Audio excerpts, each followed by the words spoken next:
Hello, I'm Sergeant Constable Detective Officer Peter Pisspot from Twat Valley Police. Assalamu alaikum.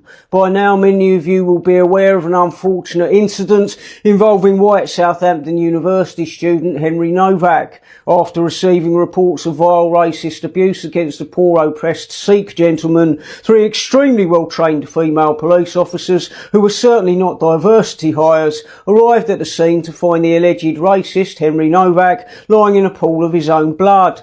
Naturally, before the attending officers could concern themselves with that, it was vital that they ascertained whether he was racist or not. When Nowak complained that he'd been stabbed and couldn't breathe, one officer chuckled and said, "I don't think you have," before the three of them dragged him along the ground and handcuffed him, where they left him to bleed out and die while they tried to ascertain just how racist he was.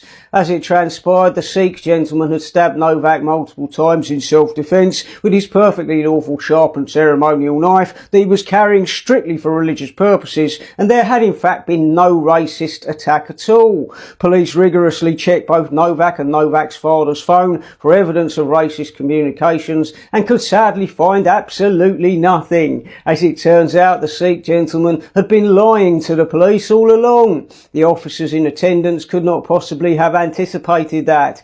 It's almost unheard of for a criminal to lie about a crime they've just committed. The Sikh gentleman was of course a vulnerable ethnic minority, and so of course it was natural for the attending officers to assume he was the victim in all of this.